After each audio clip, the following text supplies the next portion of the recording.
Wah wah wah. Pelatih legendaris Manchester United Sir Alex Ferguson desak keras FIFA jadikan Indonesia tuan rumah pendamping Amerika di 2026 sampai sebut seorang Jesus. Benarkah demikian? Bisa menggemparkan publik. Cirus Margono tiba di Bali untuk mengikuti TC Timnas Indonesia usai dipanggil Patrick Kluivert sampai dia ngomong kayak gini. Apa iya begitu? Temukan fakta mengejutkannya di sini. Yes, doa publik terkabul. Pelatih Jepang buktikan kabar akan sengaja mengalah ke Timnas Indonesia kemarin sore. Kira-kira apa ya keputusannya? Nah loh, banyak yang nggak tahu. Ternyata ini kisaran gaji Simon Tahamata usai gabung Timnas Indonesia. Sampai ratusan juta per bulan kah? Tambah aneh dan janggal. Pelatih baru Timnas Brasil, Carlo Ancelotti desak Federasi Sepak Bola Brasil kirim proposal ke PSSI usai Uruguay diisukan uji coba lawan Timnas Indonesia. Benarkah? Wah wah wah. Cina mendadak terancam kehilangan monster golnya jelang lawan Timnas Indonesia. Siapakah dia? Yuk tonton video ini sampai selesai.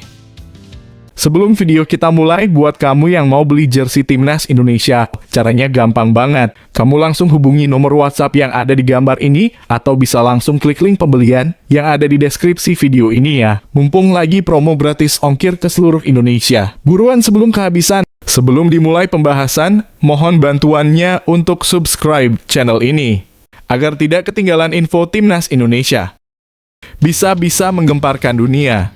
Pelatih legendaris Manchester United Sir Alex Ferguson desak keras FIFA jadikan Indonesia tuan rumah pendamping Amerika di 2026 sampai sebut seorang Jesus. Benarkah demikian? Temukan jawabannya di sini. Dilansir dari situs web fiksi Garuda dikabarkan bahwa mantan pelatih legendaris Manchester United, Sir Alex Ferguson, membuat pernyataan keras kepada FIFA agar Indonesia menjadi negara pendamping tuan rumah Piala Dunia 2026 bersama Amerika Serikat, Kanada, dan Meksiko. Pernyataan ini disampaikan menyusul antusiasme luar biasa supporter Indonesia dan kemajuan pesat kualitas Timnas Indonesia yang kini setara dengan negara besar di Eropa. Pernyataan Ferguson muncul setelah tiket laga kualifikasi Piala Dunia 2026 antara Timnas Indonesia dan Cina ludes terjual dalam waktu hanya 5,5 jam. Saya belum pernah melihat dukungan seperti ini di negara manapun. Supporter Timnas Indonesia adalah yang paling hebat di dunia. Energi dan semangat mereka luar biasa dan mereka menunjukkan cinta yang besar untuk sepak bola, kata Ferguson. Lebih jauh, Ferguson menyoroti kehadiran pemain naturalisasi berkualitas tinggi yang membawa Indonesia ke level baru dalam sepak bola internasional. Indonesia kini memiliki pemain-pemain naturalisasi yang bermain di liga-liga top Eropa, dan saya percaya mereka membuat Timnas Indonesia sejajar dengan negara-negara besar di benua ini, ujarnya.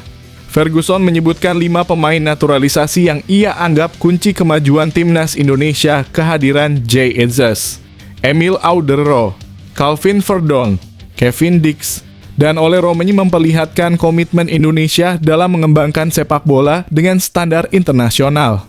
Ini adalah bukti bahwa Indonesia serius dan mampu bersaing di level tertinggi, tegas Ferguson.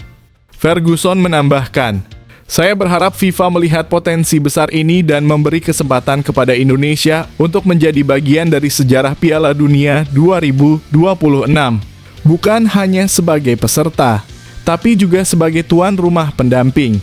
Dengan dukungan supporter yang luar biasa dan pemain-pemain berkualitas, Indonesia sangat layak. Tutupnya. Tapi benarkah kabar tersebut? Simak hasil penelusuran admin di pertengahan video. Tambah aneh dan janggal. Cirus Margono tiba di Bali untuk mengikuti TC Timnas Indonesia usai dipanggil Patrick Kluivert sampai ngomong kayak gini. Siap debut dan kagumi lapangan TC Bali. Benarkah begitu? Simak video sampai selesai. Masih dilansir dari situs web fiksi Garuda dikabarkan bahwa penjaga gawang keturunan Indonesia, Cirus Margono, resmi tiba di Bali untuk bergabung dalam pemusatan latihan tim nasional Indonesia jelang laga krusial melawan Cina dalam lanjutan kualifikasi Piala Dunia 2026. Ini menjadi momen istimewa bagi Cirus karena merupakan pemanggilan pertamanya ke skuad Garuda. Cirus mengaku sangat senang dan antusias bisa bergabung untuk pertama kalinya bersama timnas Indonesia. Kiper kelahiran Amerika Serikat tersebut juga menyampaikan rasa terima kasihnya kepada pelatih Patrick Kluivert yang telah memberinya kepercayaan untuk masuk dalam skuad. Saya merasa sangat senang dan bersyukur bisa bergabung untuk pertama kalinya dengan timnas Indonesia. Terima kasih kepada Coach Patrick Kluivert atas kepercayaan yang diberikan. Saya siap memberikan yang terbaik dan menjalani debut jika diberikan kesempatan, ujar Cirus Margono kepada awak media sesaat setelah tiba di Bali. Cirus juga memberikan pujian terhadap fasilitas latihan yang digunakan dalam TC kali ini. Menurutnya, training ground milik Bali United memiliki standar yang sangat tinggi dan tak kalah dari fasilitas klub-klub di Eropa. Saya kagum dengan fasilitas di sini, sangat modern dan megah. Training ground Bali United ini benar-benar kelas Eropa. Saya merasa nyaman dan sangat siap menjalani program latihan di sini, tambahnya. Selain aspek sepak bola, Cirus juga tak bisa menyembunyikan kekagumannya terhadap keindahan alam Bali. Ia mengaku terpukau oleh suasana Pulau Dewata yang menurutnya memiliki pesona luar biasa. Bali luar biasa indah. Saya baru pertama kali ke sini dan langsung jatuh cinta. Budaya alam dan keramahan orang-orangnya sangat mengesankan, ungkap kiper berusia 22 tahun itu. Dengan bergabungnya Cirus Margono, diharapkan persaingan di sektor penjaga gawang timnas Indonesia semakin kompetitif. Laga melawan Cina akan menjadi ujian penting bagi skuad Garuda dalam menjaga asa menuju putaran berikutnya di kualifikasi Piala Dunia 2026. Tapi benarkah kabar tersebut? Simak hasil penelusurannya di pertengahan video. Bisa menghasut publik ini. Pelatih baru timnas Brasil, Carlo Ancelotti desak Federasi Sepak Bola Brasil kirim proposal ke PSSI usai Uruguay diisukan uji coba lawan timnas Indonesia. Benarkah demikian? Saksikan kebenarnya di sini. Masih kembali dilansir dari situs web fiksi Garuda dikabarkan bahwa Carlo Ancelotti, pelatih anyar timnas Brasil, membuat langkah berani dengan mendorong Federasi Sepak Bola Brasil CBF mengajukan proposal resmi kepada PSSI untuk menggelar pertandingan persahabatan melawan timnas Indonesia. Laga tersebut direncanakan akan berlangsung pada September 2025.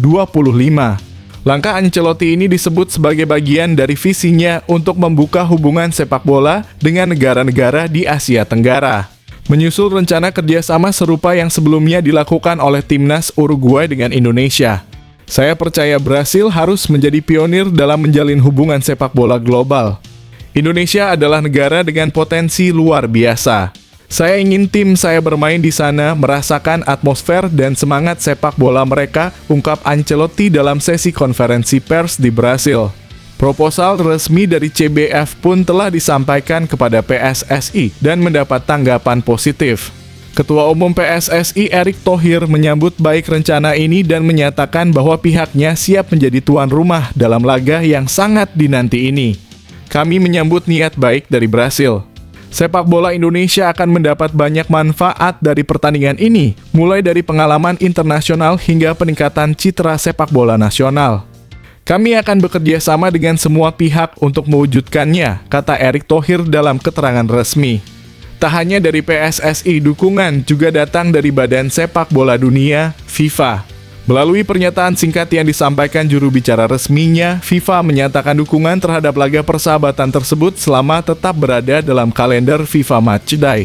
FIFA mendukung segala bentuk kerjasama internasional yang memperkuat koneksi antar federasi anggota.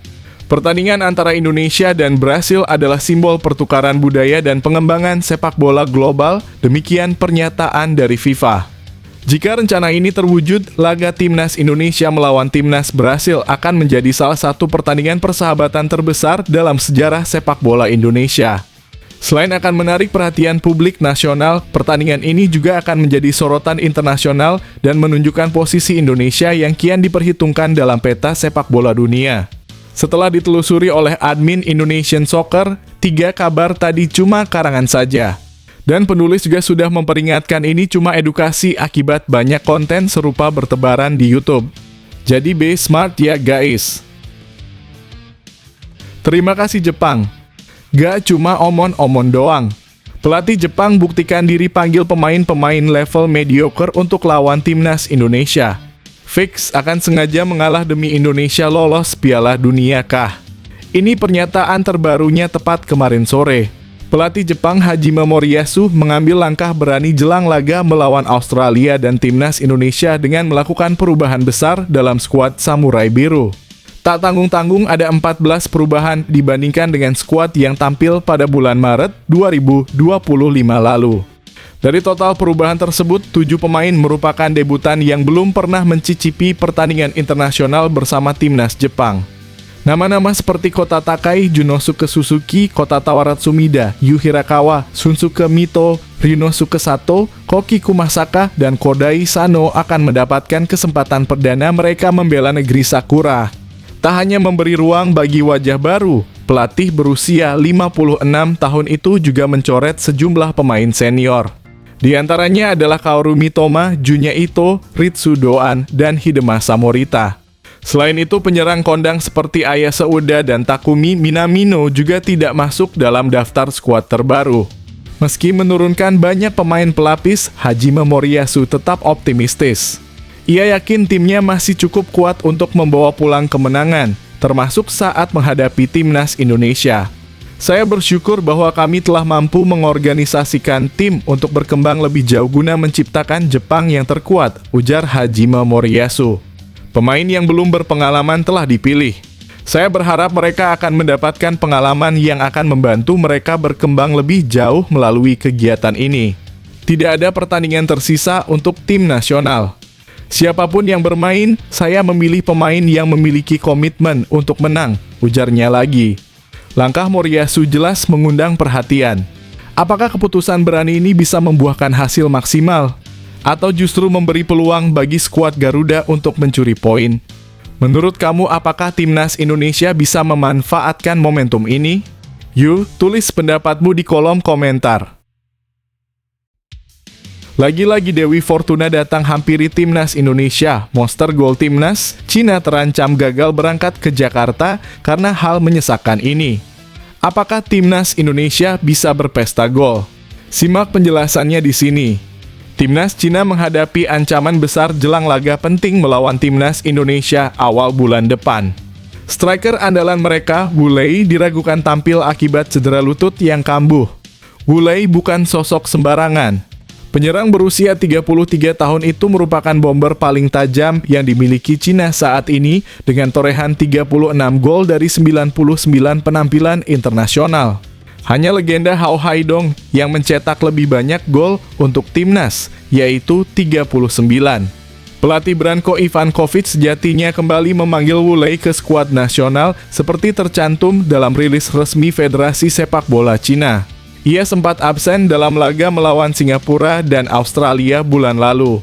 Namun hanya berselang sehari setelah pengumuman daftar pemain, kabar kurang sedap datang, Wu Lei mengalami gangguan fisik. Cedera lutut lama Wu Lei kambuh dan keikutsertaan pada Juni dalam babak 18 besar diragukan, tulis Beijing Youth Daily seperti dilansir dari 163. Kondisi ini makin mengkhawatirkan mengingat Wu Lei sudah berjuang dengan cedera sejak akhir tahun lalu. Ia sempat terbang ke Eropa pada Desember 2024 untuk menjalani perawatan meniskus kaki kanan melalui suntikan, namun hasilnya tidak maksimal. Pada awal tahun ini, pemain yang pernah berseragam Espanyol tersebut akhirnya memutuskan untuk naik meja operasi. Setelah operasi, Wu Lei baru kembali merumput pada April. Namun, memasuki bulan Mei, masalah lutut itu kembali muncul. Kondisi fisik Wu Lei menjadi fokus tim pelatih timnas. Jika tidak terjadi hal yang tidak diinginkan, tim medis akan mengecek kondisi fisik Wu Lei untuk menentukan kemampuan berlatih dengan tim secara normal dan berangkat dengan tim ke Indonesia.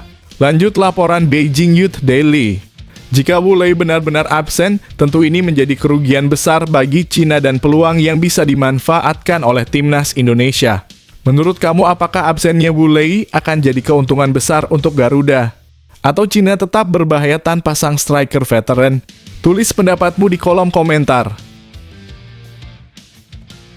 Mantap ya, skuad TC Timnas Senior di Bali makin lengkap.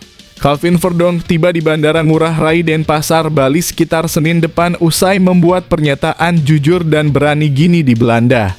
Apa yang ia sampaikan?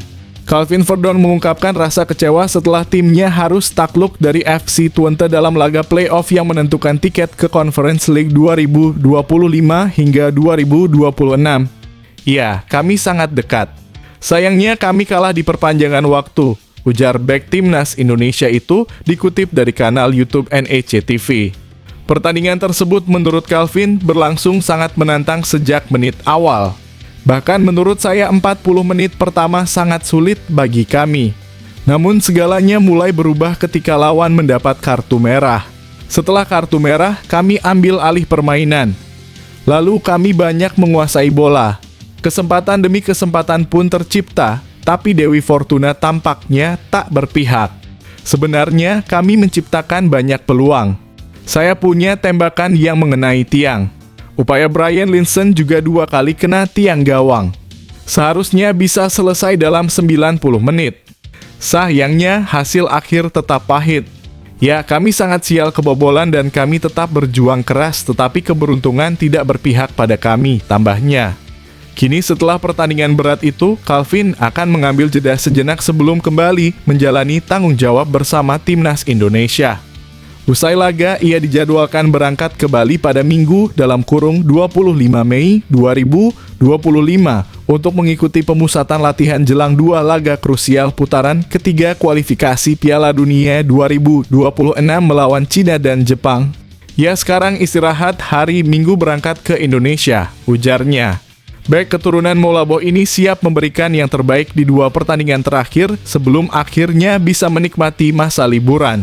Main 2 pertandingan lagi di sana dalam kurung melawan Cina dan Jepang, baru setelah itu liburan, tutupnya. Bagaimana pendapat kamu soal pertandingan ini? Apakah memang murni karena kurang beruntung atau ada hal lain yang membuat NEC gagal lolos? Yuk diskusikan di kolom komentar. Elkan Bagot minta maaf ke PSSI dan janji akan bermain sepenuh hati ke timnas Indonesia.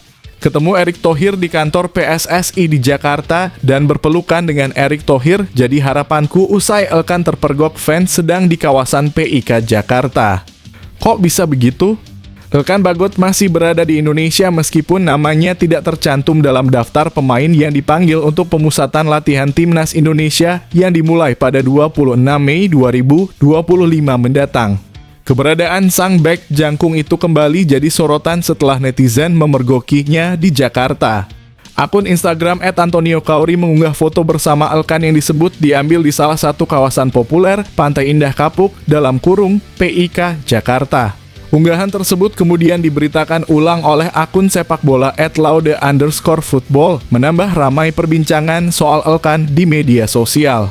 Dalam kesempatan itu, @AntonioKauri juga mengaku sempat berbincang langsung dengan Elkan dan menyinggung soal kemungkinan dirinya bergabung ke TC Timnas Indonesia. Elkan pun menjawab singkat namun penuh teka-teki, tunggu dan lihat saja nanti. Jawaban tersebut langsung memicu spekulasi bahwa Elkan mungkin saja akan dipanggil menyusul oleh pelatih Patrick Kluivert, apalagi situasi di lini belakang Garuda saat ini sedang tidak ideal. Salah satu nama yang sebelumnya dipanggil, Mads Hilgers, kembali mengalami cedera. Penampilannya yang kurang maksimal saat Twente menghadapi Ajax Amsterdam membuatnya hanya tampil selama 45 menit. Pelatih kepala FC Twente, Joseph Oosting, menjelaskan bahwa Hilgers tampil di tengah kondisi fisik yang belum pulih sepenuhnya. Situasi ini pun membuka peluang bagi Elkan untuk kembali memperkuat timnas Indonesia, terutama jelang 2 laga krusial di putaran ketiga kualifikasi Piala Dunia 2026 melawan Cina dan Jepang. Menurut kamu, apakah Elkan Bagot memang layak menyusul ke pemusatan latihan timnas? Atau sebaiknya fokus ke klubnya dulu? Tulis pendapatmu di kolom komentar. Benar-benar striker ganas kelas Eropa.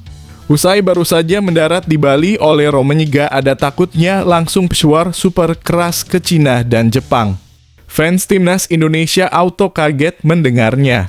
Apa yang dia ucapkan? Temukan jawabannya di sini. Striker timnas Indonesia Ole Romain sudah tiba di Bali jelang dimulainya pemusatan latihan menghadapi dua laga penting melawan Cina dan Jepang di putaran ketiga kualifikasi Piala Dunia 2026 zona Asia. Kedatangannya disambut antusias, terlebih ini merupakan kali pertama pemain berusia 24 tahun itu menginjakkan kaki di Pulau Dewata. Bagus. Ini pertama kalinya saya ke Bali, ujar Ole Romain. Saya pikir cuacanya tidak sepanas di Jakarta. Sedikit lebih baik tentu saja, lanjutnya sambil tersenyum. Meski baru tiba, Ole Romain langsung menunjukkan fokus dan keseriusannya dalam menjalani TC. Ia sangat memahami bahwa dua laga melawan Cina dan Jepang akan sangat menentukan nasib timnas Indonesia di jalur menuju Piala Dunia 2026. Tentu saja, ini pertandingan yang sangat penting, tegas Ole Romain. Kami tahu apa yang harus kami lakukan. Kami harus memenangi pertandingan untuk membuka peluang ke Piala Dunia. Kami selalu berupaya menang. Jadi, tak ada yang berubah, sambungnya penuh keyakinan. Menurut kamu, apakah Ole Romain bisa jadi kunci kemenangan timnas Indonesia di dua laga krusial ini? Dan mampukah Garuda mengejutkan dua raksasa Asia? Tulis pendapatmu di kolom komentar. Akhirnya publik dibuat lega. Sempat dituduh pura-pura cedera sebelum gabung timnas. Yance Sayuri akhirnya ungkap alasan sebenarnya ke publik. Apakah itu? Bintang Malut United, Yance Sayuri, kembali bergabung ke dalam skuad timnas Indonesia untuk pemusatan latihan di Bali jelang dua laga penentuan di grup C babak ketiga kualifikasi Piala Dunia 2026 melawan Cina dan Jepang.